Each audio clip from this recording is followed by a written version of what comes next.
첫 번째는 본인이 이제 저희가 이제 밸류를 찾지 않습니까? 처음에 코어 밸류 세 가지까지 이제 뽑아내는데 밸류를 찾아서 그 찾은 가치를 바탕으로 자신이 원하는 꿈과 목표를 적어보는 겁니다.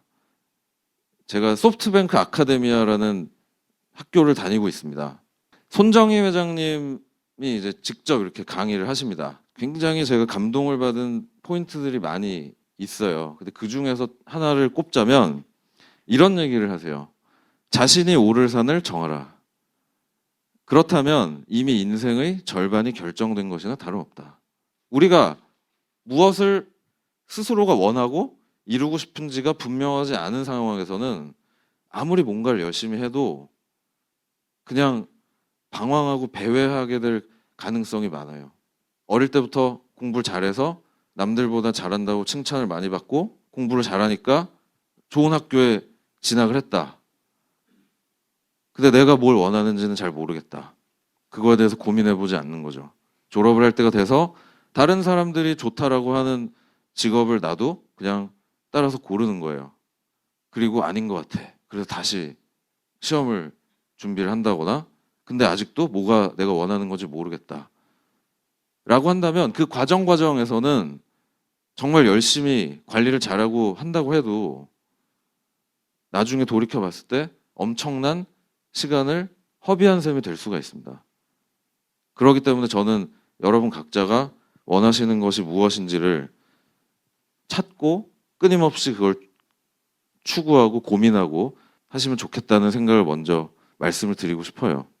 만약에 자신이 오를 산을 아직 정하지 못해서 계속 고민하고 있다라고 하면 자신이 오를 산이 어디인지를 찾기 위해서 고민을 하고 방황하는 그 시간이 아마 그분에게는 가장 값진 시간이 될 거라고 생각을 합니다. 두 번째로 넘어갈게요. 꿈과 목표를 적은 다음에는 언제 할지 배정해서 프로젝트로 변환해 줘야 돼요. 꿈과 목표가 있는데 그거를 이루지 못하는 경우들도 많이 있죠. 근데 그 이유는 뭐냐면 그걸 제대로 시작하지 않기 때문입니다. 그리고 언제 할지 정하지 않아서 그래요. 시간을 실제 언제까지 할지를 정하는 게 굉장히 중요합니다. 그러니까 윈케어 플래너도 다 그렇게 구성이 돼 있죠. 꿈과 목표를 뽑아내고 나서 언제 할지를 정하라고 막 강요하잖아요. 시간을 배정하세요 이러면서. 우리가 5년 안에 화성에 가지 못하면 큰일 난다. 그럼 어떻게 될 것 같아요? 저는 어떻게든지 간다고 봅니다. 어떻게든지 갑니다. 그만큼 데드라인이라는 거는 굉장히 정말 무서울 정도로 중요하고 대단한 것이에요. 언제까지 반드시 해야 되겠다. 손 회장님도 아까 얘기 드린 것처럼 어느 산에 오를지를 정해라. 그리고 그 다음에 어떻게 해야 돼요? 산을 언제까지 갈지를 정합니다. 그러면은 어떻게든지 그 방법이 나오게 되어 있어요. 거꾸로 보는 거죠. 언제까지는 꼭 해야 되니까 이렇게 해서 그때까지 꼭 해내겠어. 라고 하고 그걸 실행을 하면 이룰 수 있다. 그 다음에 해야 되는 중요한 것은 바로 카테고리별로 우선순위를 정하는 겁니다. 굉장히 유명한 일화가 있는데 워렌 버핏이 자기 비행기 조종사하고 나누었던 대화, 일화가 이제 나온 게 있는데 물어봤대요. 워렌 버핏한테 목표를 꼭 이루고 달성하려면 어떻게 해야 되나요? 라고 물어보니까 워렌 버핏이 얘기를 했답니다. 종이에다가 한 20개에서 25개 정도 이루고 싶은 목표를 다 적어봐라. 그래서 막 열심히 적었대요.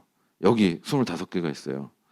그러니까 워렌 버핏이 다시 얘기하기를 자, 그러면 이 중에서 제일 중요한 거 5개만 뽑아봐. 그랬답니다. 막 고민을 하더니 5개를 딱 해서 줬대요. 아, 이게 제일 중요한 5개예요. 워렌 버핏이 또 물어봅니다. 그러면 이제 어떻게 할래? 그 파일럿, 그 조종사가 당연히 5개가 더 중요한 거니까 5개에다가 더 비중을 많이 둬갖고 하고 나머지는 틈틈이 시간 날 때마다 부수적으로 하면 될 것 같습니다. 라고 얘기를 하니까 워렌 버핏이 뭐라고 대답했을까요? 5개만 하고 나머지 20개는 다 버려라. 나머지 20개는 5개 하고 나서 생각해도 된다. 우리가 실제로 보면 에너지를 분산하기 때문에 더 빨리 더 잘 이룰 수 있는 것들을 이루지 못하는 경우도 굉장히 많습니다. 그렇기 때문에 그 원리를 여기다가 적용을 하면 내가 지금 생각하는 정말 중요한 일이 아닌 나머지는 더 과감하게 뒤로 밀어버리는 것이 오히려 시간을 정말 잘 관리하는 것일 수도 있어요. 그 다음에 우선순위를 정한 것들, 내가 올해 꼭 해야 되겠다라고 한 것들을 이제 딱 들여다보시면 프로젝트성과 헤빗성, 그러니까 습관을 통해서 이룰 수 있는 두 가지 속성으로 나누실 수가 있을 거예요. 프로젝트라는 거는 기승전결이 있는 일들이에요. 예를 들면 오늘 행사 같은 경우죠. 당연히 오늘 저는 이 행사를 윙케어 플래너에 적어놨겠죠. 10월 셋째 주나 넷째 주 토요일에 시간관리 세미나를 하겠다라고 적어놨을 겁니다. 이건 프로젝트예요. 그러면 뭐부터 어떻게 준비를 하고 장소를 어떻게 잡고 내용을 어떻게 구성을 해서 어떻게 오늘 여러분들께 이거를 알리고 이런 자리를 만들 수 있을지 프로젝트입니다.